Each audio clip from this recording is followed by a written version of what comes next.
Hello everyone, আজকের ব্লগটা এখান থেকে শুরু করছি। আজকে ছিল ব্রাইড, তাই রেডি হয়ে নিচ্ছি। আর উনি দেখো খেলা করছে।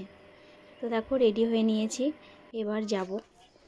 তো ও তো খেলে বেড়াচ্ছে, বলছিলাম চল বেড়াতে যাব, তো সেই জন্য দৌড়ে দৌড়ে চলে যাচ্ছে। তো ওকে মায়ের কাছে রেখে আমি যাব ব্রাইড সাজাতে বিয়েবাড়ি। তো দেখো বৃষ্টি হয়েছে বলে রাস্তাতে কাদা, তো বলতে বলতে চলে এসেছি বিয়েবাড়ি।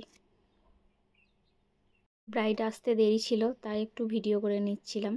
তো দেখো বলতে বলতে ব্রাইড কেমন সাজতে চাও, কেমন লুক চাও? তোমার যেমন ভালো লাগবে দিদি। খুব মিষ্টি, চলো দেখি কেমন আসছে। তো দেখো ব্রাইড তো আমার ওপরেই ছেড়ে দিয়েছে, তো আমি এবার চুলটা রেডি করে নিচ্ছি। তো ক্রিম্পিং করতে করতে একটু গল্প করে নিচ্ছিলাম। চুলটা অনেক সুন্দর। তো চুলটা ক্রিম্পিং করে নিয়ে এবার আমি শাড়িটা পরিয়ে ওকে বসিয়ে দিয়েছি। শাড়িটা বসিয়ে দেওয়ার কারণ হচ্ছে অনেকেই ঘরে আসছিল যাচ্ছিল, সেই জন্য ও বললো যে আগে শাড়িটা পরিয়ে বসিয়ে দিতে। তো ওর কথা মতোই আমি আগে শাড়িটা ওকে পরিয়ে বসিয়ে দিয়েছি, তারপরে মেকআপ স্টার্ট করে দিলাম। তো মেকআপ করতে করতে ব্রাইড বলছে দিদি আমার তো খুব ঘুম আসছে। তো আমি বললাম কোনো ব্যাপার না, তুমি ঘুমিয়ে পড়ো। তো ঘুমিয়ে ঘুমিয়ে মেকআপটা আমি করে দেব। দেখো প্রায়ও ঘুমিয়েই পড়েছিল।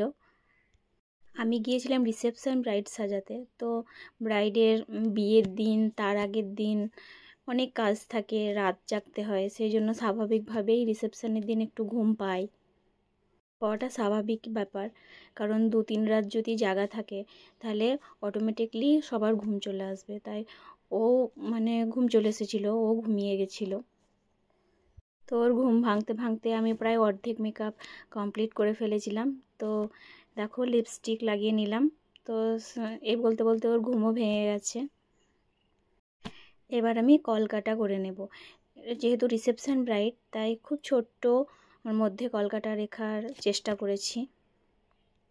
আর ব্রাইডও বলেছিল যে দিদি ছোট্টোর মধ্যেই কলকাটা রেখো, কারণ বিয়ের দিন কপালে বড়োভাবে কলকাটা করেছিল, তাই আমাকে বললো যে ছোটোভাবে রাখতে। তো ওর কথা অনুযায়ী একটু ছোট্টভাবেই কলকাটা করেছি, রিসেপশন কলকা যেমন হয় আর কি।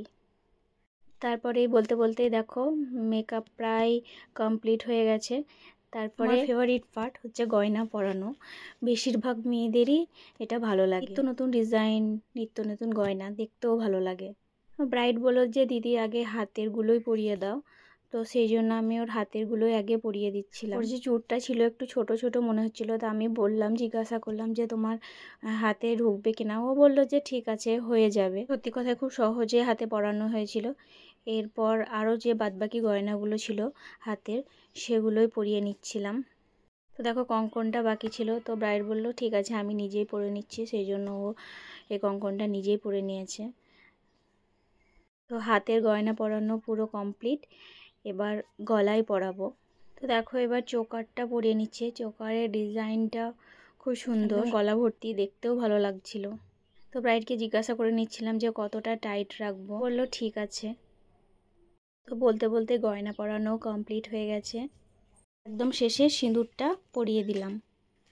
দেখো ব্রাইড একদম রেডি। তো কেমন লাগছে ব্রাইডকে তোমরা অবশ্যই কমেন্ট করে জানিও। কমপ্লিট হয়ে যাওয়ার পর একটু ছবি তুলে নিচ্ছিলাম, ভিডিও করে নিচ্ছিলাম। তো ছবি নেওয়ার সময় অনেকেই বললো দুজনকেই বসতে, তো দুজনেই বসেছে। তো দেখো কেমন লাগছে। তো দেখো আজকের ব্লগটা এখান থেকেই, তো দেখা হচ্ছে।